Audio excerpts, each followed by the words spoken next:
So hello everyone to the second colloquium of the spring semester. And today Phoebe Braithwaite will be speaking on the life and work of Stuart Hall. And she will be introduced by her colleague Hazim Hardiman, who is a presidential scholar and prize fellow PhD candidate in the American Studies program here at Harvard. His dissertation explores the relationship between time, aesthetics, and grief as expressed through the idiom of Black youth expressive practices around loss. His project specifically explores how aesthetic investment at the site of loss unsettles conventional notions of time, a theme explored in his treatment of grieving practices in Black life as an expression of late style. The dissertation also attends to the resonances that obtain between poetry and loss, making a case for a poetics that is grounded in grief. Before Harvard, he completed an AA in Communication Studies at the Community College of Philadelphia, a BA in Rhetoric and Public Advocacy at Temple, and an MPhil in History at St. John's College at the University of Oxford. And his work has been supported by the Rhodes Trust, NYU, and Harvard's Mellon Urban Initiative, as well as the Oxford Research Center in the Humanities. Please welcome Hazim Hardiman.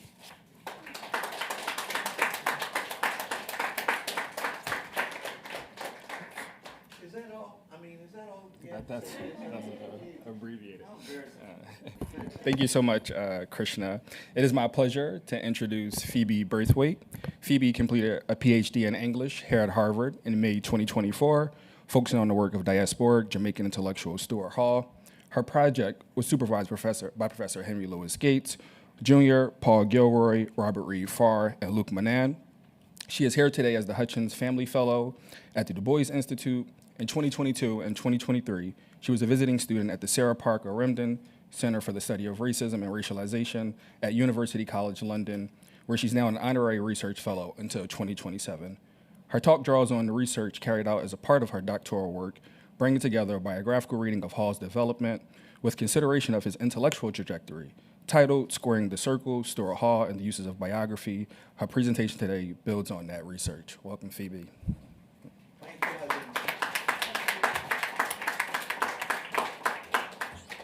Thank you, Hazim, and thank you to everyone for being here. Thank you, Krishna, and thank you very much, Professor Gates, who has been an unwaveringly supportive and generous supervisor.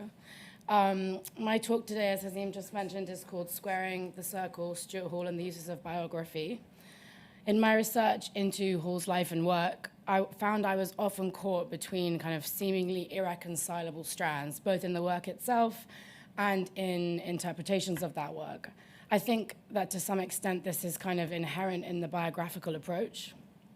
Any life is going to be larger than the portrait you're able to make of it. But I also think that that issue is especially true in the case of Stuart Hall. The question that kind of dogged me throughout my doctoral research was, how do you theorize a self-theorizing entity? In a late lecture that Hall gave called Through the Prism of an Intellectual Life in 2007, he coined the phrase, I cannot become identical with myself. In that lecture, he said that like Henry James, he set out to achieve a maximum degree of self-consciousness. He wanted to become someone on whom nothing was lost. So as you can see, I kind of had no easy task getting out in front of this kind of self-narrating figure. There's an arc here in Stuart Hall's life which tells a kind of unusual story through the second half of the 20th century. He moves from a world of what one critic has called anachronistic Victoriana, where he was doing a dissertation on Henry James in Oxford, and he was kind of head over heels for T.S. Eliot. And in the pictures that we'll see, you can kind of like smell the whiff of tweed coming off them. It ends up in somewhere kind of really quite different from that place. The last sort of decades of Hall's life land in the kind of daring artistic work being carried out by a kind of younger generation of Black British artists, Black diasporic artists, studied by figures like Isaac Julian, the Nigerian artist and photographer Rotimi Fani-Kayode, Sonia Boyce, and the artist and curator David A. Bailey. This is the moment of Robert Mapplethorpe and his Black Book, the time of the AIDS crisis and Thatcher, and new movements for identity embossed by the camp emphatic glow of neon lights. So there are the complexities of that journey and the difficulty of telling a story that kind of takes place in so many parts. But I think also at a more theoretical level, there is a sense in which trying to turn this story into one kind of overarching whole defies Hall's own advice. Michael Denning has described Hall's kind of outlook as entailing a deep refusal of humanism, and you'll see, I hope, in the talk I'm trying to give today, that he privileges structures over human actions. And so there's a way in which I feel that it's a slightly heretical task trying to kind of put all that together, but here we go. Hall's work has sometimes been separated into 3 distinct periods. Charlotte Brunsdon, who was Hall's student at the CCCS, the Birmingham Center for Contemporary Cultural Studies, and a scholar of media, frames this in terms of a tussle between text and context. In the first period, text can be seen to have primacy. During Hall's study of Henry James, in his early work in the Popular Arts, a book that came out in 1964 and was co-authored by Paddy Wannell, and his involvement in the socialist humanism that reigned during his work with the early New Left, text was, in Brunston's idiom, ascendant. In the second main phase of Hall's work, an extension of the definition of context and a concerted effort to bring this assumed background into the main frame of analysis was the primary work he undertook, where he developed a bracingly extensive and robust methodology, opening the question of what and who could warrant analysis and how it could be carried out. This kind of assessment of the compartments of that life has been it's cemented in other places by James Proctor in his 2004 work and by Lawrence Grossberg, who passes Hall as a radical contextualist. Greg McLennan says something similar in describing Hall as a peerless mediator. The third phase of Hall's career, with his move into the visual arts and his departure from the Birmingham Center for Cultural Studies, saw him abandon the dizzying sweeps of theoretical analysis he'd undertaken there, where he absorbed a heady mix of theory, sociology, reportage, legislation, semiotics, literature, and first-person accounts. The third period signals a return to a period where text is once again seen to be ascendant in Brunson's kind of bracketing. I want to dig into that characterization today and quibble slightly with how we might think of it. Many have observed that Hall was at the hinge of every community in which he found himself. This is him giving that talk in 2007 in Mona, Jamaica. It was a conference held in his honor. David Scott has written about this with a kind of compelling phrase, I think, the fact of non-correspondence. And I suppose I'm trying to think a little bit today about the non-correspondences that exist in his oeuvre. He was at the hinge between discourses, nations, and communities, and we find this kind of synthetic aptitude written large in the cultural studies method. One of the questions that also animates my course today is how to articulate Hall with the Black tradition. This is the right setting, I think, in which to be asking that question, and I think we find an oblique relationship to that tradition. Du Bois once said that he was in but not of Harvard, a metaphor that came to be riven through the Black tradition, through the metaphor of double consciousness, C.L.R. James's in but not of the West, Fanon's third-person consciousness, and so on. One of the ideas I pursue in my thesis is that Hall turns this painful predicament into an insouciant aesthetic gesture. At one time, he calls it the bias switch, a metaphor from electrical wiring. David Scott has said that in a pre-theoretical way, Stuart comes to embody displacement as a primary form of experience. And Hall has his own kind of version of this in 1987 at the ICA, where he says, kind of chuckling, "Now you all feel so dispersed, I become centered." And I know you've spoken about this as well. And Hall kind of says about James as well, that in Du Bois, double consciousness was a burden, but in James it is a gift. So I think that's the kind of like trajectory that we're on here. It's no accident, I think, that the figure of the hinge should become the operative metaphor of Hall's thinking life. His geometric lexicon is derived from theory's most mathematical repertoire. And we find terms such as the floating signifier, the prism, and what he calls the cut, offering this kind of theoretical sophistication. This language of liminality and indeterminacy recurs in Hall's oeuvre. In his analysis of how social transformation takes place, he speaks of the price that's paid when the, quote, cutting edge of difference and transgression is blunted into spectacularization. He speaks of the detour through theory, of culture as translation, and of identity in one location as a bus. All these are metaphors of obliquity of the temporary and transition that are intended to circulate in a world where grand meta-narratives and established realities have broken down.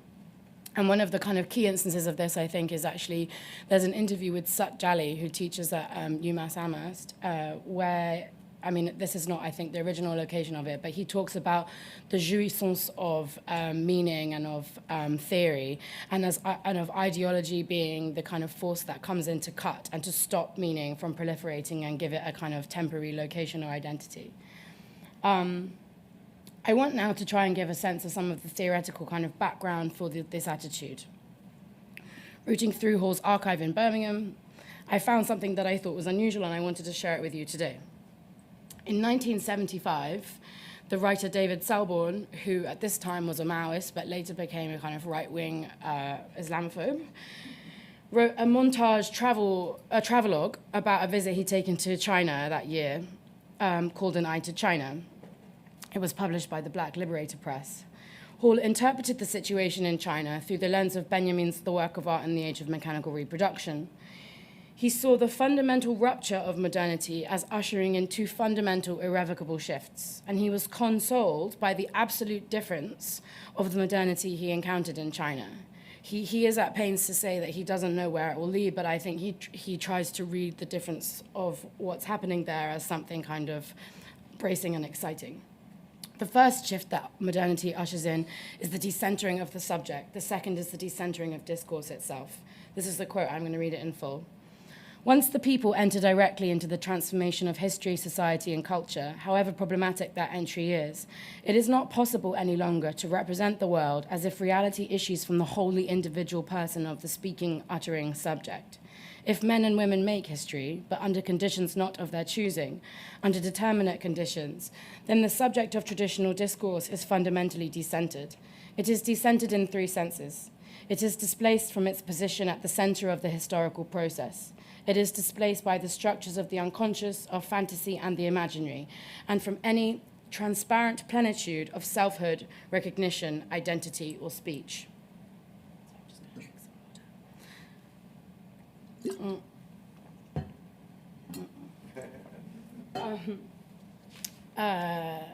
Hall figures us here in the mouth of a signifying process. We're not architects, but expressions of the times. He writes, we are, as historical subjects and as speakers, spoken by the others. It is the end of a certain kind of Western innocence, as well as the birth point of a new set of codes. Writing under these conditions is recast as a practice carried out under conditions of erasure. Hall quotes Benjamin's typology of the magician and the surgeon, where the magician is a painter and the surgeon is a cinematographer, and I again will quote in full. Benjamin writes, the surgeon represents the polar opposite of the magician. The magician heals the sick person by the laying of hands. The surgeon cuts into the patient's body. The magician maintains the natural distance between the patient and himself, though he reduces it very slightly by the laying on of hands. He greatly increases it by virtue of his authority. The surgeon does exactly the reverse. He greatly diminishes the distance between himself and the patient by penetrating into the patient's body, and increases it but little by the caution with which his hands move among the organs. In short, in contrast to the magician, the surgeon at the decisive moment abstains from facing the patient man to man. Rather, it is through the operation that he penetrates into him. And obviously, I appreciate this is kind of mystical. I think one of the reasons that it interests me is because it's kind of mystical, and I think we will get to more about why that is, but I think it provides some kind of important context for how the cut is figuring in Hall's mental imagination. And actually, I think it's important to say here that there's a late interview with a woman called Helen Davis, who wrote a book about Hall in 2004, where he talks about not just Gramsci, but Benjamin as a person that he thinks his writing life is kind of analogous to, because of the way that their work is fragmented and concrete. And I think he thinks that that kind of fragmented offering and the concreteness of the local issues that warrant analysis is what kind of makes those bodies of work special. And I suppose I find it interesting that Benjamin is also quite mystical alongside being fragmented and concrete. Benjamin narrates the transition from immanent aura to diffuse technological reproduction as a transition from a society of latent holism to one of manifest fragmentation. Hall's political philosophy of conjunctural analysis set out to move with the tenor of the age, working with popular currents, what elsewhere he calls bending the stick. The clock can't be turned back as he sees it, and we enter a realm which fundamentally overturns how we conceive of human agency. I think that is the crucial point, in a sense.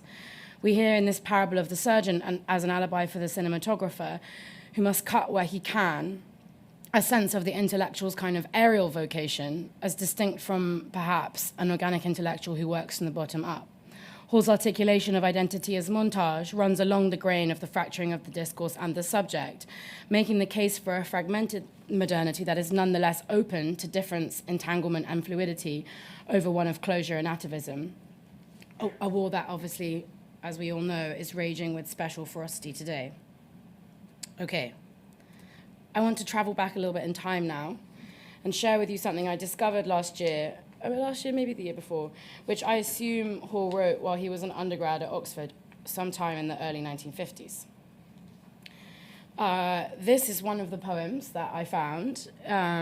It's one of two, both of which seem to narrate kind of torn reminiscences about leaving Jamaica from a position of dislocation. You know, I'm conscious that looking to a person's youthful work implies somehow that you are trying to kind of get to the essential, unadulterated self found lurking there, and I'm not trying to do that, exactly. And it's not supposed to be a kind of gotcha, but I do think they're interesting, and I wanted to share them. I'm asking kind of, can these lines elucidate what the young Hall thought and felt, and does his juvenilia, illuminate something that the adult man learns to throw off. This poem was published in 1956 in a book titled Focus, an anthology of contemporary Jamaican writing that was edited by the sculptor and artist Edna Manley, married to Norman Manley. And actually this letter at the bottom, she wrote to him, I think, in 84, sometime in the 80s, when he gave the Norman Manley Memorial Lecture, and she thanked him for giving it. The two poems that were included in this anthology, which I assume were written before 1956, I assume they were written probably in the earliest period of his arrival in Britain, or even before that, I don't know, came under the title of the longer work called New Landscapes for Aeneas. And I know it's taboo to kind of equate the author with the speaker of the poem, but taboo, here we go. Hall appears to represent himself through the figure of Aeneas, a tragic hero whose fate drew him to Italian shores, where he would father the line that would go on to found Rome. You know, at this period in time, Hall was reading Ulysses really assiduously and reading the way that Ulysses reread the Odyssey. And here he crisscrosses a modern story of departure against this classical antecedent. A kind of high modernist mythical method is what he's employing. The speaker is poised in a state of elegiac departure, looking for a song of lamentation that won't quite come. What strikes me most about these lines is not so much their modernity as their flavor of antiquity. The place that he's talking about is an arid, unforgiving place. He writes, "The plough's proud blade twists to the hot earth." A nod to the, quote, Cain's cruel scythe surfaces the pain of its history as he elegizes young men who, he writes, must bleed themselves dry for the place they come from, while the motions of the seasons and the harvest calypso read the crop's movement as a rhythmical music. Hall sits somewhat uncomfortably here as the narrator of these reflections. His sympathies seem, well, maybe that's unfair, split. The final three lines seem to gather him together with the group as he writes, "O young men, O my generation," but his arch diction seems to single him out from the folk. He's neither a calypsonian nor a ploughing labourer, though he takes up their concerns. There's something formal, stiff, and almost aged in the voice as he looks forwards to the passing on of land, people, and kin, which reminds me in a strange way, it makes sense, of a kind of prematurely aged Eliot voicing Prufrock, who grows old and wears his trousers rolled. The voice here anticipates final departure from a place as though it were a death, and telegraphs the sense that the breach from Jamaica, while it couldn't yet be unraveled, these lines consistently defer the prospect of meaningful elegy, meant a fundamental rupture, a kind of primal scene. Hall was born in 1932, so he can have been at most about 24 when these poems were written. 1956 was obviously an important year, not just in Jamaica, where the West Indian Federation was coming into being. I think it fully becomes realized in 1958, and actually that flag for the Federation was designed by Edna Manley in this year, 1956.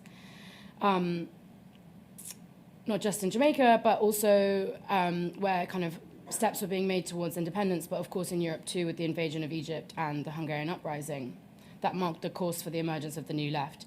In Familiar Stranger, his posthumous memoir, Hall recalls this seminal year. He says, "The fashioning of a new politics had now become, as a matter of survival it seemed, urgent. 1956 fundamentally shaped my political thinking thereafter. This was a year which reshaped not only Hall's but a whole generation's consciousness, a hinge between one world and the next. It was, to use Hall's watchword, a conjuncture, and as Du Bois wrote in his poem Suez from 56, in support of Abdel Nasser, world peace seemed to rend." As Hall recalls in Familiar Stranger, alongside these world-remaking political events, and I found this especially relatable content, he was also trying to write his dissertation chapter on Henry James the Bostonians. Poised in a sense between that 1885 world of New England political wrangling and the one he inhabited at this time 70 years later, with its promise of new codes of class, race, gender, and sexuality, all this was beginning to be worked out. Oxford was, at this time, and still, alienating and absurd, stuffy and no doubt racist.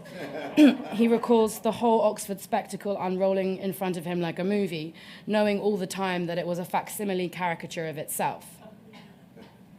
Yet it was also a place replete with different kinds of possibility for him. His archive reveals a really extensive program of activity in his young life. He invites Louis MacNeice to speak at the Oxford Labour Club. He was the editor of the Oxford Clarion, the journal of the Labour Club. He wrote for the ISIS, and obviously he was pursuing these kind of literary ambitions. And actually, in the course of researching this, I found out that Rupert Murdoch was born 1 year before Hall in 1931 in Melbourne, and was the deputy editor at the Clarion at the time, and was known as Red Rupert, which I found funny and strange. Like, he's kind of, I put him in the world of Succession, and it didn't make much sense. Hall has written extensively about... Rupert was a year older than Stuart? Mm-hmm. It's crazy, isn't it? Yeah. And they were at the same college or not? No, I don't think so. I don't know where. Oh, okay. Was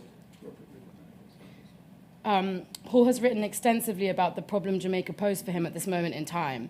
He had not yet decided whether to go back, and describes the family in which he'd grown up as a strange cocoon, one from which he needed to break.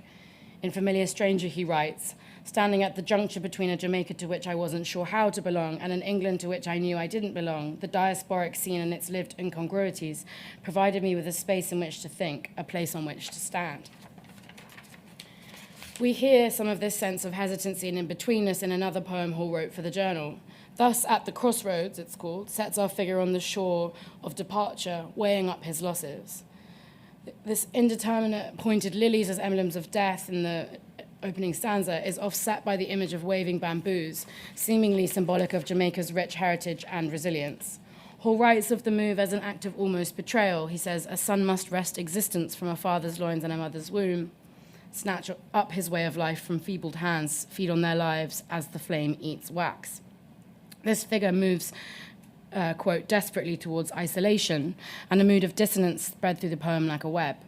We're again in the imaginative terrain of a young man navigating an older man's sense of unassuageable loss, here balanced by the call of ambition and aspiration. That figure of the hinge, as I see it, has some of its origins in this harbour. We find Hall in a kind of frozen grief, and that liminal figure of suturing discourses, ideas, and cultural realities together becomes the kind of work of a lifetime. Later, Hall would talk about people of the Caribbean as people who had been diasporized irrevocably, who cannot go back through the eye of the needle. And that's a kind of like more biblical register, but at other times it almost seems like a kind of mathematical infinite regression, going back and back and back to no kind of original place. That sense of liminal positioning is also, I think, there's a sort of seminal scene in Familiar Stranger where Hall has arrived in Britain, and he talks about the other darker Jamaica of the multitude coming to meet him in Paddington Station, and he's with his mother. And he says of it that he felt like he was traveling forwards towards the past. And I think really he's trying to talk about the way that he'd wanted to be part of that world when he was in Jamaica, but knew that he never could be. And then he finds it a kind of uncanny experience to see that they have turned up in the other side of the world to meet him in London. There's a discussion about that passage actually in N+1 between Pankaj Mishra and Nikhil Saval, where they describe it as a kind of classically Naipaul-line scene, and I think that's far too harsh. But I do think that his difference from the people that he is encountering there is very unmistakable in the passage. The image of the crossroads crops up again in Hall's literary work a few years later. This is from 1960. This time in a short story titled Crossroads Nowhere. It was published as part of a collection called West Indian Stories, published by Faber and edited by the writer Andrew Salkey, who was heavily involved in the Caribbean artist movement of the 60s and 70s, and whose novel Escape to an Autumn Pavement evokes the exploratory sexuality of Johnny, a Jamaican immigrant to England who moved from bohemian Soho to a bedsit in Hempstead. In his obituary of Salkey in 1995, Hall praised the fluid transitions between literary English and the Caribbean vernacular, which was characteristic of the first generation of Caribbean writers in exile. Hall's own struggle to master that fluency was the subject of his short story for Salkey's collection. The speaker of the story bumps into a fellow West Indian man on the Edgware Road near Paddington, and the encounter prompts a jolt or shock. In the vortex of Marble Arch, our speaker is hailed by this man who says, "All right, Saga boy," a term for, I think, actually a Trinidadian man who wore zoot suits and lived a glamorous lifestyle. This man's voice hits the speaker as a, quote, single-sounded note of recognition that required no acknowledgement. Hall renders this familiar stranger's speech in a rich vernacular, carefully shaving off syllables here and there to let the patois speak for itself. The story almost reads as a thinking on the nature of vernacular, as our narrator appears drawn to and refused by this voice. They discuss where they each are from, and this other man's voice seems to come through to Hall like a fountain. He writes, "What could I say? That I hadn't heard words slip off the tongue like that, like a cascade of minted pennies, for months. That we should go somewhere and talk, that we had something to say." And this is the quote that's on the screen, and I think it's very beautiful few sentences. He says, "Out of 1,000 mocking murmurs in 1,000 foreign tongues, his had caught my ear, as the single call of a fisherman across the harbour brings the pasteboard canoes dancing and jigging together from the darkness. The when and the why of him, and that we were not strangers, might have filled 1,000 fictions. Exile gave a strange singularity to our meeting." That the juncture is figured as a harbour reminds us of those earlier poems and impresses the image of a coastal limit as one of the fundamental symbols to emboss Hall's thinking life, both a liminal space and a kind of Rubicon. The story ends with an evocation of London as a modern crucible, with its myriad taxis, a network of veins. Hall writes, "In spite of its restless, ceaseless activity, London is full of surprises. Livin', after you're dead already. What are you going to do, boy?" He seems to kind of voice the other man's voice here. For a moment, our eyes crossed, the look framing his story better than his lips, the eyes dark without self-pity, the mouth smiling, unresigned. Then the lights changed on us, orange, green, and the traffic was gone. And I actually think there he says that London swallowed him like a snake. And then that's the end. The question of whether Hall's work belongs, on the one hand, to Hall, following one unbroken line through however many twists and turns, or, on the other, whether it should be read as many distinct plural fragments that can only loosely be tied together under the banner of a life, is germane, I think, to our interpretative activity here, and a question which also occupied Hall. Sorry, I'm just going to drink. There's a late interview where Hall is talking, I think, to a journalist called Maya Jaggi, where he kind of chuckles to himself that people say that he lived in so many different guises, but he actually thinks that he's kind of been working on one question all his life, which is really the question of how modern forms are altering our sense of how social transformation takes place. And so he kind of is like poking fun at them for saying that he's more fox than hedgehog, as in he has many ideas and not one big idea. But I think that's kind of funny because the very question itself is about the nature of fragmentation. And so the answer to it exists in, a multiplicity of forms. Anyway, I'm interested here in the possibilities that are open to us by emphasizing the sense of fracture that spreads throughout this life over and above our ability to make them whole again. The idea of a diasporic life, as Hall says in the story, live in after you're dead already, I think that's such a stunning formulation, gives a new meaning, I think, to identity as a proliferating procession of positionings. This explosive scene ricochets through what follows. The pain that's registered in this fleeting story, as Hall feels himself singled out and excluded by a sense of belonging, is transmitted by the 3 times repetition of thousand that proliferates before our eyes like the complexity of the modern metropole itself. Wherever modernity was, Hall used to say, that was where I wanted to be. And yet it brings losses. To move from these heady units back down to the transmission of singularity that passes between these two men is striking. As he says, exile gave a strange singularity to our meeting. And I think that word is also interesting. Obviously, he's gesturing to what it would mean to be kind of single, I think, in some sense, which makes me think of Mantia Diawara and his phrase, consent not to be a single being, as a kind of alibi for what it means to be a Caribbean person. In any case, in later life, Hall's sense of estrangement from the Caribbean becomes an increasingly powerful note in interviews and conversations. An intensified sense of dissonance and estrangement is at odds with the poise, equanimity, and sense of jouissance found in the artworks Hall took part in the 80s, such as Isaac Julian's Looking for Langston. To Carol Phillips, in an interview for Bomb magazine in 1997, Hall reflected, "No, I don't feel detachment from it. I maintained that terrible ambiguity about home. I never know it. I never know what question I'm being asked when I'm asked about home. On the other hand, when I go home, I know it's not my home, and I know it's not my home principally because it's a small place, and all the people that I was at school with are still there, and all have a different life from mine. I can literally see the divergence. I can't possibly recapitulate the way in which they have lived the first 30 years of independence. I didn't live them like that. It's not an odd question of whether you can be friends or not. It's formed us differently." I said bald then because I think it's an interesting quote because it's so bald. I think he doesn't normally, well, I mean, in his academic work at least, you're having something that is highly qualified, differentiated, distinct. And here he's really saying something quite stark. To Sue Lawley on his Desert Island discs in 2000, Hall referred to the way in which Jamaica was in some ways for him a fantasy island. He says, and these are sad sentences, "There are and continue to be a regret for the loss of a life which I might have lived but didn't live. I could have gone back. I could have been a Caribbean person. I'm not that anymore. I can't ever be English in the full sense, though I know and understand the British from the inside, like the back of my hand. So I'm a sort of diaspora person, and the uncertainty, the restlessness, and some of the nostalgia for what cannot be is in the sound of Miles Davis's trumpet.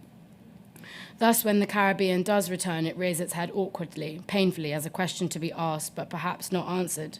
We hear it ring through his sense of the self, figured with equanimity and with a Lacanian psychoanalytic tenor, as an endlessly ongoing conversation between you and the people around you, which actually, now I think of it, is a bit like his conversation with that man on the West London street.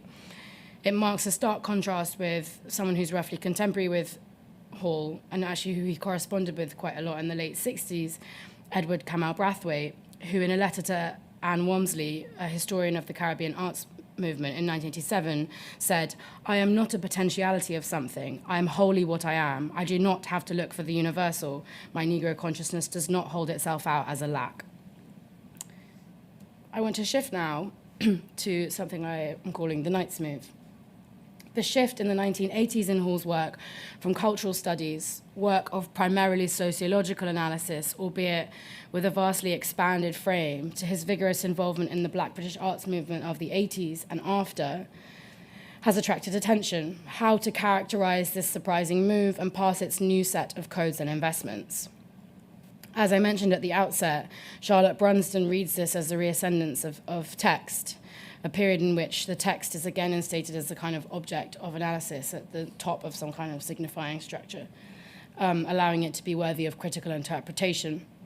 I am broadly persuaded by that tripartite separation and the importance that's ascribed to the recurrence of old forms, but I feel there's still more to say. And just briefly to say, when Hall talks about that short story in his interview with Maya Jaggi, he clearly feels that something about that encounter is a kind of like fundamental encounter of modernity, and that it comes for everyone in a sense. But he likens it to Ash Wednesday by T.S. Eliot, and to a passage in Ash Wednesday, or I think he thinks it's kind of a fundamental movement, where he goes through the first and the second and then the third turning of the stair. So there's something about this kind of like mystical retelling of the third turning of the stair and kind of encountering yourself in new guises that I think he thinks is like the modern parable of the self. And it reminded me of this picture by Frank Bowling from '64, where he's sort of encountering himself going down this spiral staircase. So that's why that's there. It's kind of like a mood board of my thinking on this issue. Cobner Mercer, Hall's student as well, writing about, or collaborator at the very least, I actually don't know, writing about Hall's involvement in the arts in the 1980s, similarly saw Hall's revived aesthetic preoccupations as manifesting something of a full circle moment.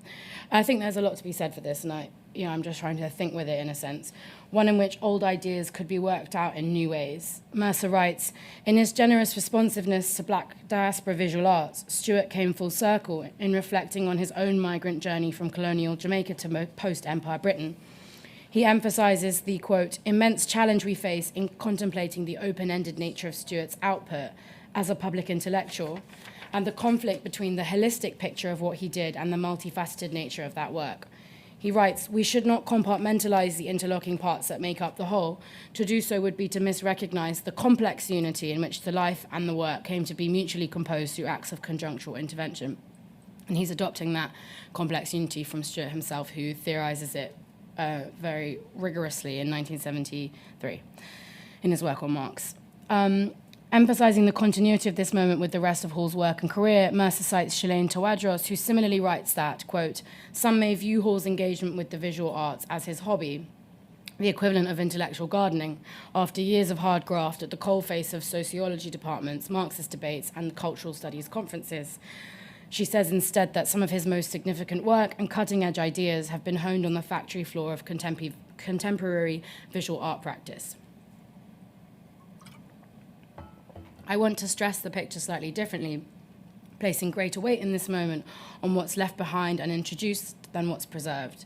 The shift into the arts that takes place in these decades is a shift that brings a decisive new set of terms and preoccupations into play: identity, desire, selfhood, and expression, that had been far from Hall's preoccupations during the heady Gramsci Althusser Poulantzas complected brew of Marxism that held his attention from the 60s until the end of the 70s. A new preoccupation with desire, art, and aesthetics are the complements of the work on identity and representation that become his centerpiece in these years, and a waning commitment to fine-grained sociological analysis is also ushered in. I believe this is, to use a Hegelian metaphor, a moment of dialectical sublation, where currents long dormant rise to the surface.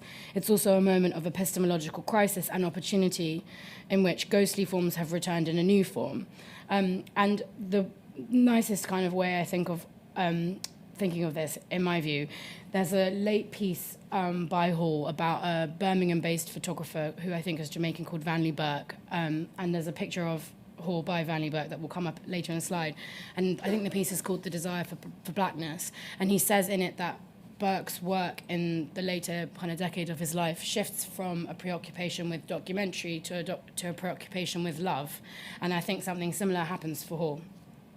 Hall provides his own metaphorical handling for dramatizing that transition. He calls it the Knight's Move. He uses this leitmotif in a couple of offhand locations, and I first came across it in that conversation with Maya Jaggi, which is at the top here, filmed by Mike Dibb. Oh, sorry, I lied.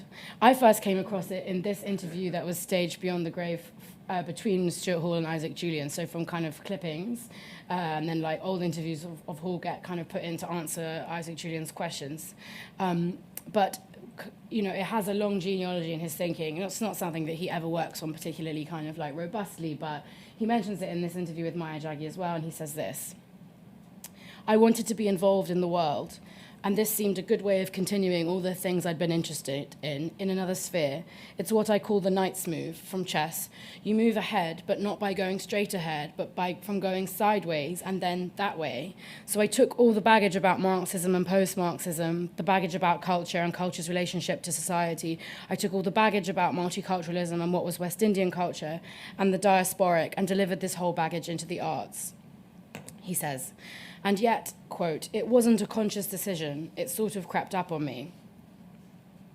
The term we kind of saw in the previous thing has its background in kind of like film theory from the 50s and 60s, and I think the original usage that Hall will have come across it in is Peter Wallen, who was a film theorist at the time. Dick Hebdige also writes about it in quite an interesting way and kind of theorizes a little bit what it means to import a kind of mathematical or scientific metaphor. But the original location of it is in Viktor Shklovsky, the Russian formalist, who talks about it as, he says, the knight, I've got it here, the knight moves on the diagonal because the straight road is forbidden him. And he's talking about it as a kind of like metaphor of obliquity and defamiliarization. Sorry, let me find my place. Yeah, so there's another interview with Kieran Connell, like a very late interview, where Hall talks about the interruption of feminism at the CCCS, catalyzing questions about identity in him. It's a really interesting, complex moment, but he says questions of who are you and where are you from hit very tillable soil in him. That's his own phrase. And I think I'm interested in this moment because that phrase, it sort of crept up on me. It wasn't a conscious decision.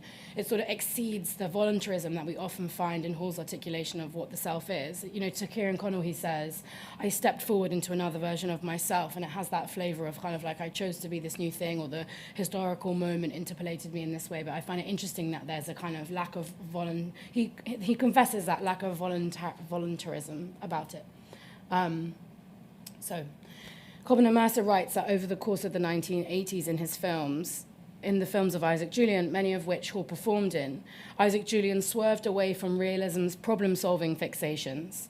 He had entered instead, Mercer says, into the shadow realms of intercultural entanglement, historically buried in the crypt of the 20th century avant-garde. I love that phrase. I see something of that swerving away from the problem-solvings of structuralist epistemology arise for Hall too. Indeed, I want to be so bold as to use Hall's own words against him. In one of his most stunning works of theoretical observation, in his 1973 dissection of Marx's Grundrisse, Hall notes that Marx wrote to his friend Joseph Dietzken in 1876, "When I have shaken off the burden of my economic labors, I shall write a dialectic. The correct laws of the dialectic are already included in Hegel, albeit in a mystical form. It is necessary to strip it of this form."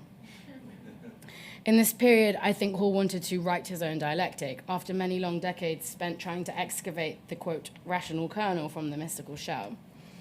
I want to suggest that this period of the knight's move, swerving away from realism's problem-solving fixations into the shadow realms of the avant-garde, is shadowed by conflicting currents of emotion. This move is premised on an abiding mood of pessimism, political pessimism, that is. In a late conference, Hall talks about the double helix of Caribbean culture, and I think that double helix image enables us to think about the twinning between political pessimism and the simultaneous freedom that he seeks in this period to explore the aesthetic pleasure of the image that emerges in these late decades. In the break from Marxism with a kind of capital M into this undetermined space of unlimited relativity, we find there's no sort of total system of thought that guides his operations. We meet a fusion between a kind of post-structuralist mental scheme that held sway after the Birmingham heyday and an altogether looser, more avowedly aesthetic, and even at times as a kind of would-be utopian tonality that comes into play. It's a kind of heterodox composite, a magician's hands maybe with a surgeon's head. There's another way in which this slantwise character seems apt. It's sometimes suggested that Hall repressed or avoided questions of race and West Indian identity until later on in his career. But I have to say that in going through his archive, something different seems to be happening to me. The problems of the Caribbean and of West Indian identity and of race and belonging in Britain were never far from his concerns. Really from the earliest period, he is thinking about those things. But at the same time, they do seem to be taking place in just a slightly different channel of thought and preoccupation from the mainstay of his work, until, I guess, Policing the Crisis, where there's a convergence. But in 1958, for the BBC, for a program about Caribbean writers, which featured George Lamming, Sam Selvon, Sylvia Wynter, V.S. Naipaul, Edgar Mittelholzer, and so on, Stuart Hall presents that program and says that this is not so much a discussion as a recorded moment in the history of a new and emerging culture. In 1968, he gives a talk for the Caribbean arts movement at their second conference in Kent, where he speaks about the vital place of West Indians in Britain as kind of telling the British about themselves. Still, it does seem that earnest considerations of negritude, of Fanon and Césaire, enter the frame most kind of wholesomely, or fulsomely, I think I mean, in this final period. It's not that wholesome. As Hall joins that tradition, he travels forward to the past, as he might say, and there is that kind of sense of like, you know, he describes himself as the last colonial, and I think he's read, because of how long his career is and because of the direction it takes, as someone who belongs to a post-colonial generation, but he isn't. But it's really interesting, the kind of like dischronic quality that we find in his life. He travels forward towards that past, as he might say, and what he finds there is still the subject of some oblique considerations. In his highly provocative reading of Fanon, for example, he roots him through a Lacanian mirror to find it smashed. And this quote is from a talk, speech and text Hall wrote in 1996 called Why Fanon? He says, the bodily or corporeal schema, which Fanon says is a, quote, definitive structuring of self and the world, necessary to any sense of self because it creates a real dialectic between my body and the world, is fragmented and shattered. He says, such a scopic gestalt, which Jacques Lacan, for example, suggested is of great formative importance for the constitution of the subject, cannot be formed. Hall's chosen Fanon is the Fanon who writes, the fragments have been put together by another self, which seems kind of analogous to the I've stepped forward into another version of myself. And I know in the 90s, in a piece called Critical Fanonism, Professor Gates, you said that Fanon was kind of a Rorschach test, and I think we learn a lot about Hall from his consideration of Fanon. In Hall's interventions from this period on the topic of a kind of political pessimism, it's difficult to imagine, well, to some extent, the rallying cry that must have rung out in that famous picture of him at the podium for rallies of the campaign for nuclear disarmament. Instead, we hear a kind of stark pessimism of someone who says he is out of time for the first time in his life. He says that to Sue Lawley on his desert island essay. I find it such a poignant phrase, out of time for the first time in my life. He reflects, I do feel the world turned in the 1970s. It turned, you know, fundamentally turned. The end of that post-war social democratic period in Britain, the end of Keynesianism, glimpsing the end of the welfare state. This is the big historical shift. It's the beginning of globalization, though we didn't understand that it was. This is what Marx said. At a certain point, you come to the limits, and then you either change the system or the system will go somewhere else. And we're in the middle of all that is solid melts into air. It will unravel. Since that unraveling will mean the death or suffering of large numbers of people, I can't say I'm glad about that. It's interesting to me that this, you know, that bracing account of where we are and where we're headed, and, you know, it's difficult to say he wasn't kind of right about lots of that stuff, is put together with this newly kind of hopeful language about the possibilities of art and representation. And in another interview with Hall, this is the Vanley Burke portrait from 1975, but this text is from a magazine called Block in 1988, where he's talking about Walter Benjamin. And there's this stunning quotation in it that I wanted to read, where he says, there is something special about the image. I'm slightly mystical about it. I do think that the ancients are right, that, you know, you steal something from somebody when you take an image from them, which is rather different from when you write about them. The image has a subliminal power. It always invites you to look longer, and in places where your look is not always centered and your gaze does not always stop when it has seen enough.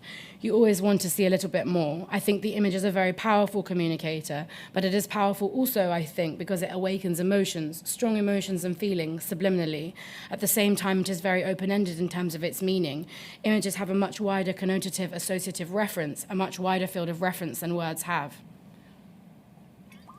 And this is one of many quotes from this period, actually, about the power of art. You know, there's something in After the Deluge about the Black British arts movement of the 80s, where he says that this group of artists, among whom Van Leeuwenhoek is one, are redeeming through image and sound the broken... It's actually on the next quote, I'm getting it wrong. Redeeming through image and time... Maybe it's sound. Sorry, I think I'm getting this wrong. The breaches and terrors of a broken history. Yeah, sorry, I've just scooped myself. And I think there is a kind of like analytical justification for that account, which is that, you know, Cobham and Mercer writes about this very eloquently, that I think in this kind of post-structuralist terrain, they believe that representation becomes what Cobham and Mercer calls a first-order activity, in which the self is kind of constructed through these images, and so it's not a mere mirror of reality, but actually it intervenes in reality. And I do understand that, but I still think some of that separation has to, you know, people are not completely coterminous with these forms of representation.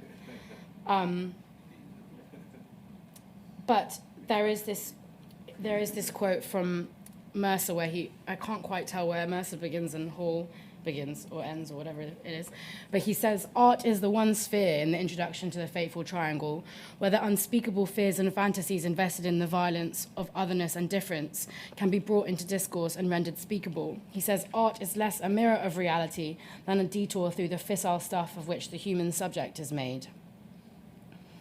And just really finally, as for our responsibilities today, I wanted to leave you with some words from Hall himself, given at that talk in Jamaica in 2007, where he delivers a bracing statement of realpolitik and gives his kind of view of the intellectual's vocation and responsibility.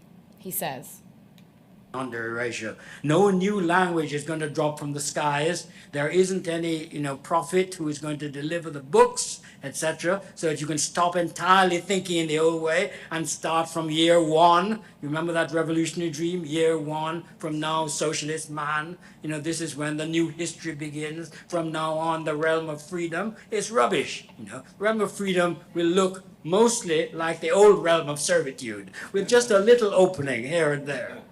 It's not all that different from what the past was, but something will have happened. Something will have moved. You'll be in a new moment. There will be new relations of forces there to work with. There will be a new conjuncture to understand. There will be work for critical intellectuals to do. And I commend that vocation to you if you can manage to find it. I don't claim, to have honored that vocation fully in my life, but I say to you that that is kind of what I've been trying to do all this while.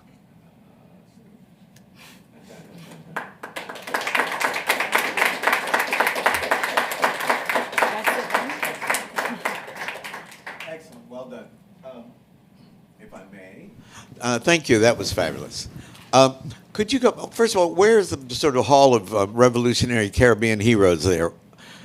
The pictures. The background? Yeah. I have no idea. It must have been the room that they were in, yeah.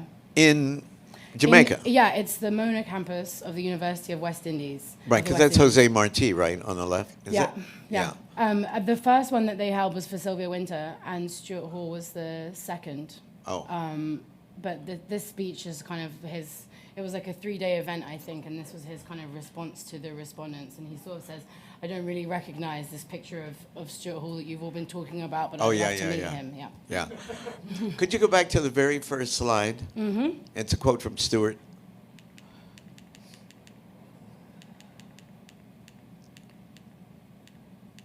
Oh.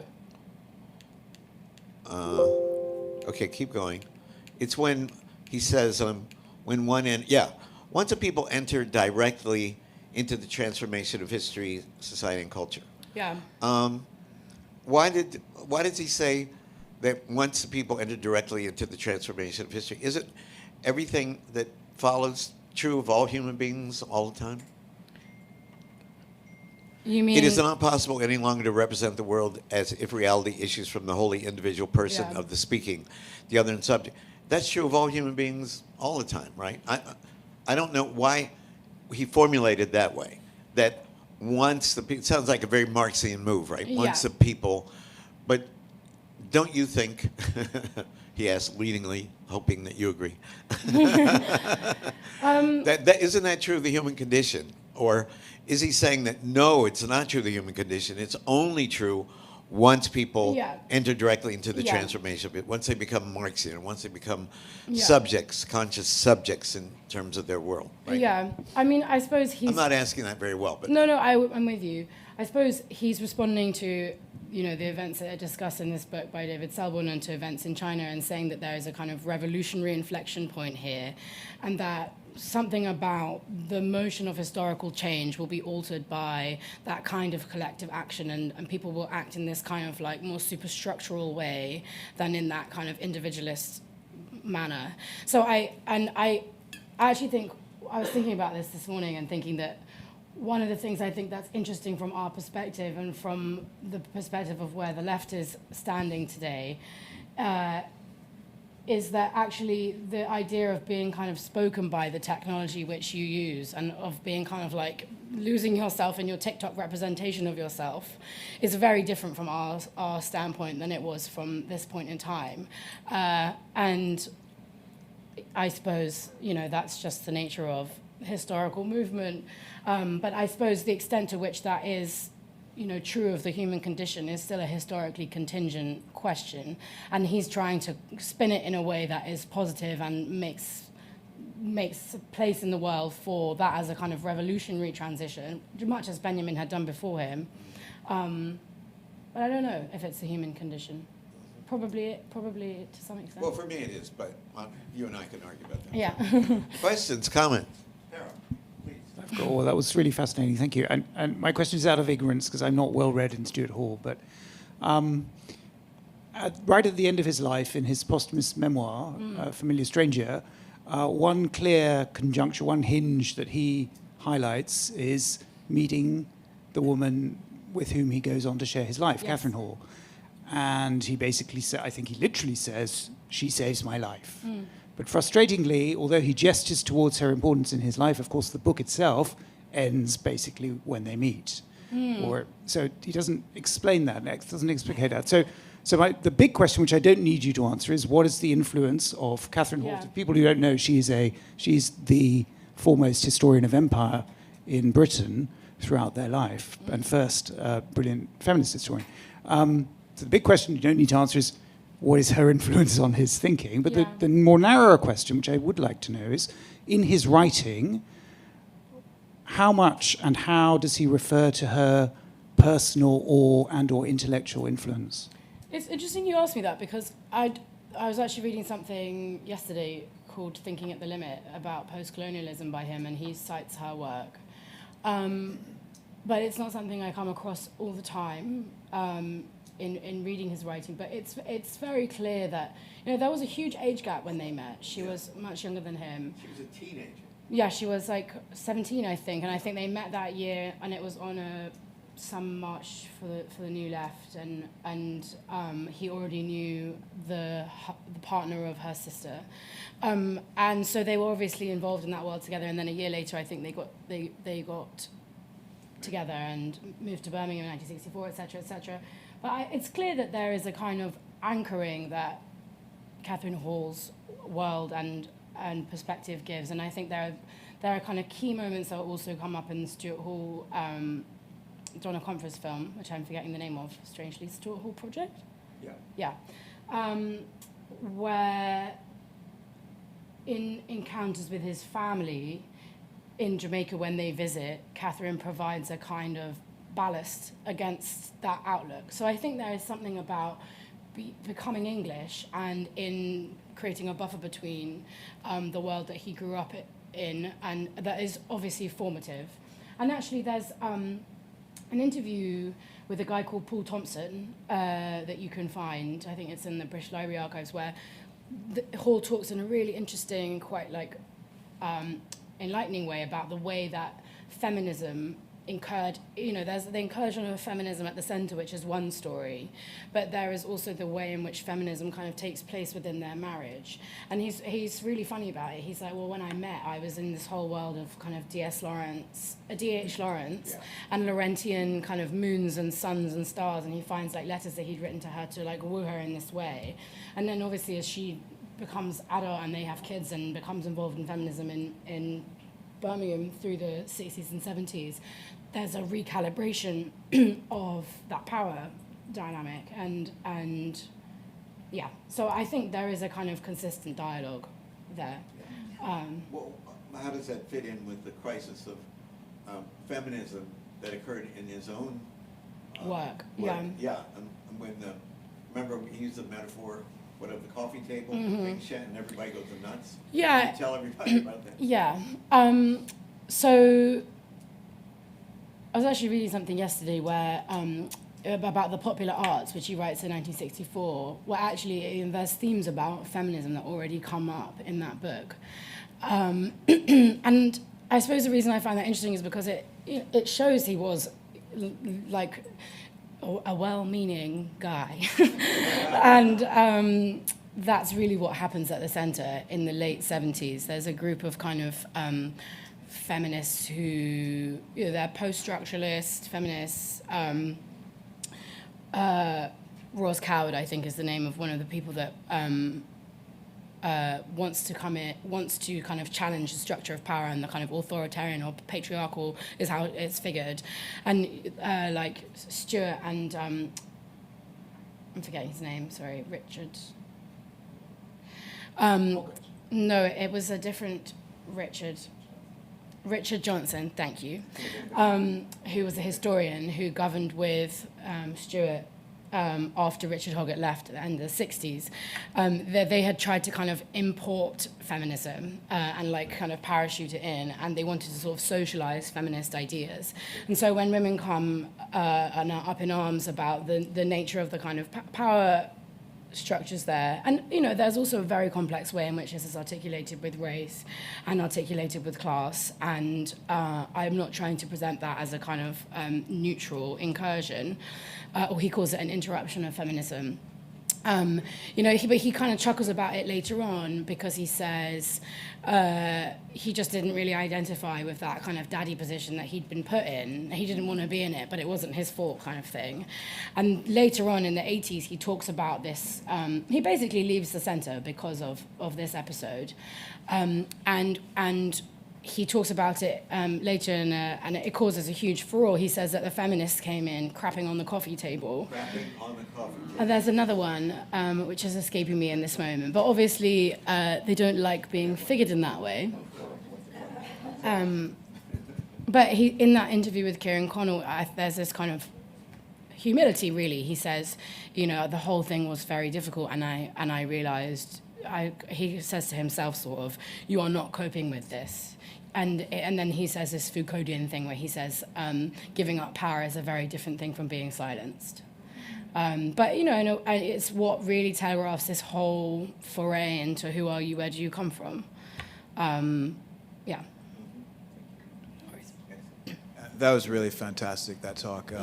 And just on your last anecdote, it reminds me that crapping on the coffee table kind of takes us back to Skip's first question. The coffee table is, of course, the universal subject, right?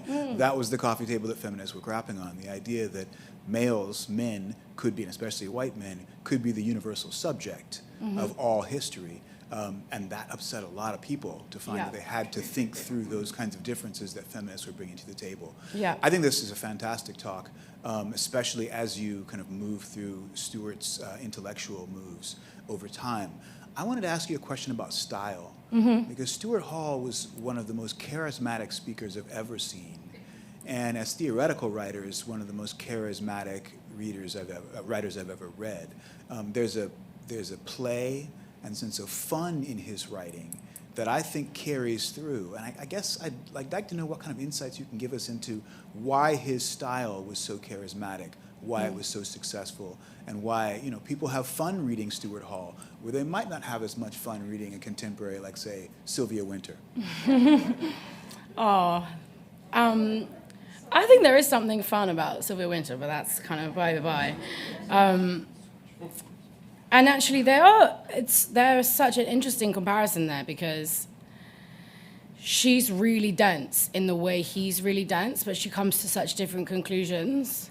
And I guess there's one aspect of what you're saying that I would push back against, which is that, I mean, look, it's an artificial separation to some extent, but there's the beginning, which is kind of like endowed with all this Victoriana, the kind of crustiness of it, but you can feel the hunger to become modern that's nestled in it. And that has a kind of charisma of its own, and he obviously had it at that time. And then there's the end and these kind of performances. I wanted to include his voice because there's a reason people write about that, you know, like he's very magnetic, and it's that way he can kind of laugh at himself. And I think at the end of that talk there as well, where he says, you know, I don't think that I've been doing this all my life. As in, I think he's trying, there's a humility in the way that he puts himself across. He's not trying to put himself up as this like figure to be worshipped. But I was trying to, there are parts of his work which are not, I don't think, that charismatic. Like I spoke to an art historian I know in the UK who was like, I cannot read Stuart Hall. And in the LRB piece that came out about him a couple years ago, Jenny Turner says his writing is kind of paddingly Socratic and quickly becomes terribly technical. And I think there's that dimension, but I suppose what I'm trying to argue here is that the real self is as charismatic as he's thought to be now. And actually, there was an interview, there's a podcast, The Dig, which Michael Denning speaks on in the last couple of weeks, where he's talking about policing the crisis. And there's a portion of it, kind of the third quarter, where he's talking about policing the crisis in the way that it uses like the objective correlative, this T.S. Eliot term about how emotions can be evoked or like elicited in any given artwork. He says that mugging is the objective correlative of the crisis. And it's really interesting because, you know, Denning passes all this complex theoretical work, and then basically he ends up sort of saying, yeah, it's the binding agent of Stuart Hall's style that is really the thing that's like enlisted people all along. And there's this kind of way in which that book could be read as a novel, but it is a novel in which the characters aren't people, but they're theoretical concepts, and there is the specificity and like heightened kind of technical quality of the theoretical concepts and the way they're being worked out that we should read as like the people moving around in it. I think there's something really to be said about that, and I don't want to diminish, you know, the insights that do come out of it at all, but there clearly is something very special about the style and about, you know, some of the warmth, I think, that comes across in speaking engagements like this. Do you think there's anything distinctively Caribbean about it? Yeah, it's a good question. Yeah, I mean, undoubtedly, I think so. And there's that piece of writing for Critical Inquiry by Homi Bhabha about him, where he says something about the kind of the Queen's English in his voice, but the way that it's been spoken in I think there's something about the grain of his voice that is distinctively Caribbean in that way. Yeah. But I mean, I think it's obvious that on some level I am psychologizing the guy, for which I can only apologize, but like there's a limit to what I can say in terms of where that charisma comes from. It's definitely there. Thank you. Phoebe, I apologize. I No, have no. a Zoom meeting I have to go home for about a new series on the 18th century. But I'm No problem. Thank you for being here. It was great. Thank you for It was everything. brilliant. Thank you. Thank you.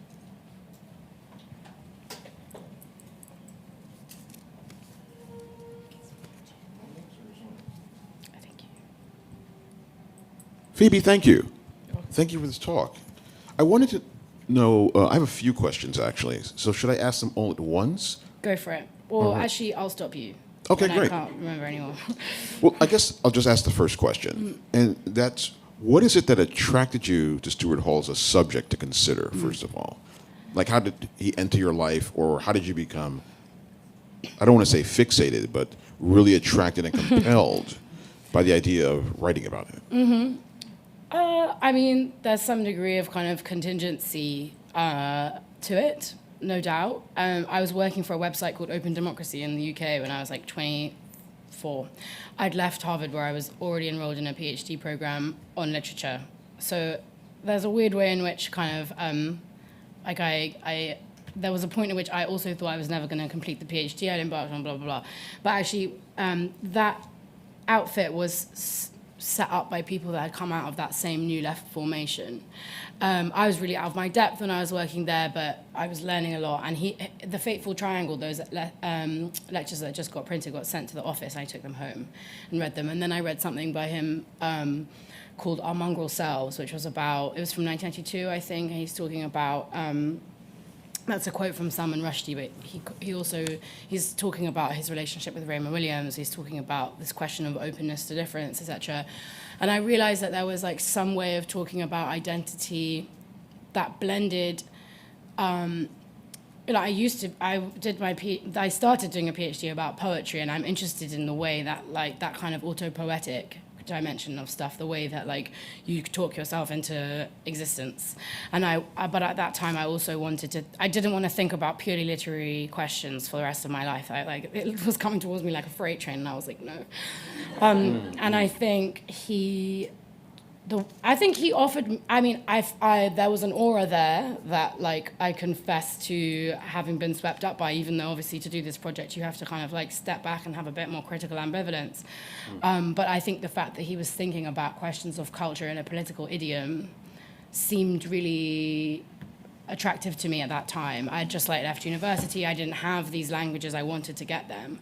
And his life, I think also I'm someone who thinks about ideas through an individual life. It's just the way that my brain works. So that was kind of like part of it as well. Also, he just died and he was everywhere. And I think that was part of probably what was like swirling around. But I haven't got a kind of like straightforward answer to it. It sort of happened. Kind of like falling in love, I guess, or something like that. I'm of the persuasion that in the life of the black intellectual, there are at least 3 stages. The first is to present your ideas and have them taken seriously and considered apart from race or your own racial classification. The second is some form of frustration at the difficulty of making that happen, either your own racial classification or the way you treat your subject and the way you talk about it. And then the third is a kind of either resentment at that failure, which encourages radicalization, or you relax and you just get used to the way things are and the way they're going to be. I was wondering if you saw any of this in his writing. You spoke a little bit about his views on race, and when you did, that kind of sprung into my mind, this trend, or I guess you might say that what I see as a tendency. Yeah, I actually think that there is it's almost like in reverse, or there's a kind of like repetition of that sense of like traveling forward towards the past happening in his work. And I say that because, I don't think it is, he clearly had that sense of politics when he got to the UK in some sense, in that kind of young, inchoate way that young people tend to. But there's an interview with Bill Schwartz from about 2006, I think, or maybe a little bit earlier, where he says that he really became part of the New Left because he felt singled out by being West Indian in Britain. But the schooling that he had, like he went to school with Michael Manley, he went to Jamaica College, it was obviously preparing him for a certain kind of political life that he kind of wriggled away from by not going back. But I don't think that there's a kind of like implicit or inevitable radicalism to this person's formation. In fact, probably quite the opposite. And I also think that he was, I don't doubt that Oxford was a difficult place to be at that time, and I don't doubt that he felt like an insider-outsider, exactly the same kind of like phrase that we get all along. But I also think there were ways in which clearly he was taken seriously from the beginning, like all those editorial positions. He's on like public, he's right, that BBC in the 1958, he would have been 27.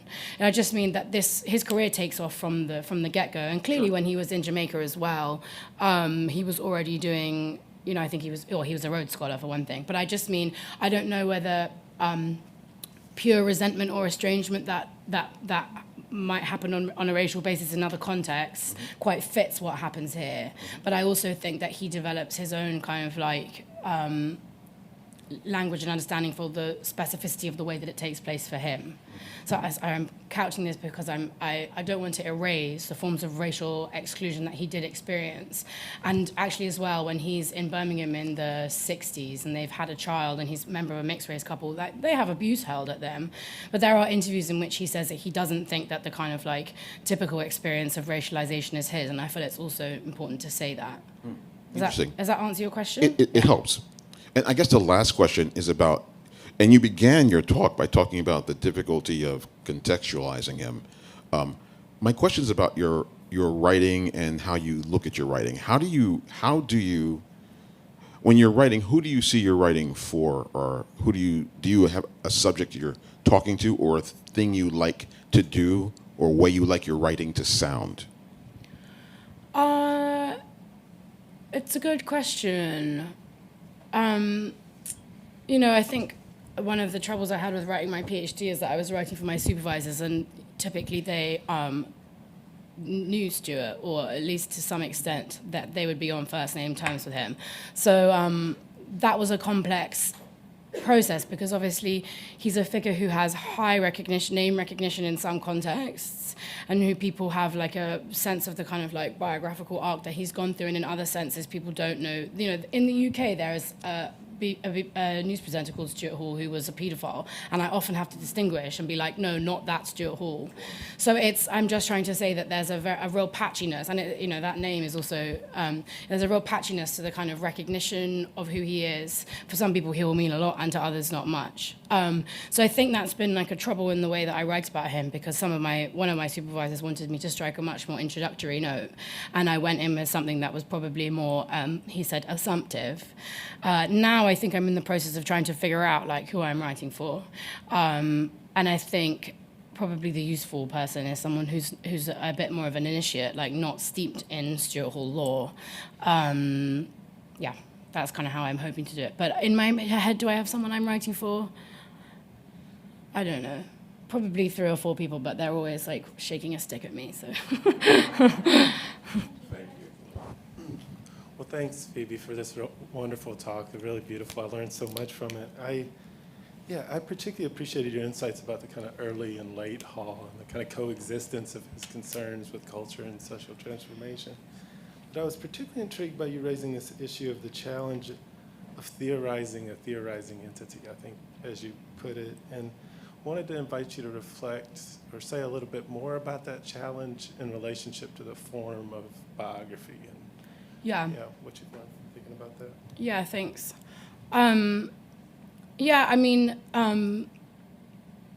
He's very self-aware, and it's not easy to kind of, the map, the extent of the kind of intellectual mapping of what he himself is already doing is I don't know, I'm trying to think of a subject who would be easier to kind of like, I suppose I just felt that there was very little I could say that he hadn't already said about himself, and that was a consistent problem. And actually, even in writing this talk, I'm trying to dramatize that hinge or like that detour that recurs a lot, and I went and wanted to include a clip from that speech. And then he talks about the detour through theory, and he's literally doing this shape, like in the thing, and I was going to include it, but anyway, I chose something else in the end, but I was like, damn it, he's like, scoop me again. I think, it's complicated because I had to kind of emerge from, distance myself more, I guess, from that kind of submission to his own account of himself to try and get something that was a bit more of a overall view, or where I felt that I could like point things out about how things are working for him that, he might not have necessarily known or been able to see. And I think that the way I'm hoping to try and incorporate that or deal with that in terms of something that approaches a biography or some kind of intellectual biography is by picking a form that already has a high degree of contingency built into it. So I think I was telling you the other day that like doing something on the model of a journey, or that like doesn't really pretend that it's doing something comprehensive, was my kind of like smooth out of that like issue. I don't know if that answers your question exactly, but my academic training, as it were, is in literature, and obviously then you're like relating to a text and some information that you have about the text, but like the work of analysis is kind of like yours.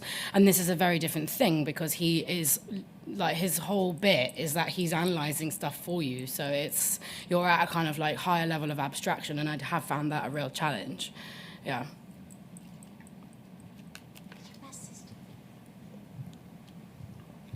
Thank you, Phoebe. Oh, this is loud. That was so fascinating. So it's been a while, actually, since I've read Stuart Hall and kind of been in that sort of space of those types of thinkers. And it's presenting itself to me as kind of a tragedy, like what you're going through. And there were like these little moments of like, where he's talking about recognition in hearing Miles Davis, or like this little moment of like, well, the West Indians could explain the British to themselves. And then even sort of ending up in the space of sound and image sort of being this healing space. And it just strikes me as, traveling down this path so far of, essentially Western discourse, like ways of conceiving the world, deeply going in this direction, and then maybe coming at the very end and feeling like maybe this was not the right hallway, if I may, to go down. And so I know that that's because I'm bringing so much, of my own thinking and maybe my own sort of intellectual trajectory or whatever to this. But does that resonate at all in anything of how you're thinking about this? And also somebody, just to bring up Sylvia Wynter, for example. I mean, that's somebody who, what I like about Sylvia Wynter is like, there's a sense of not being so beholden to this particular view of the world that, could be understood as bankrupt on a certain level. So just. That's interesting. Just on that last point, there's an interview with Larry Grossberg, one of Hall's students and a kind of major figure in cultural studies, where he also says, Stuart thought the problem with the Enlightenment was its search for a universal truth. And I think a universal subject is kind of like under that banner. And I think Sylvia Wynter and Stuart Hall are really, they're fighting the same enemy, but they're coming to very different, really opposite conclusions about how that, how the response, how the fight should take place.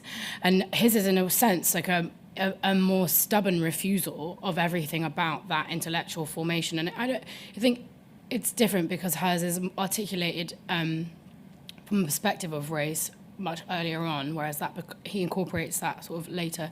But anyway, so I don't know if that sense of him going down I don't think he's trying to work, it's complicated, but yeah, I think he is mounting a refusal of some of those assumptions.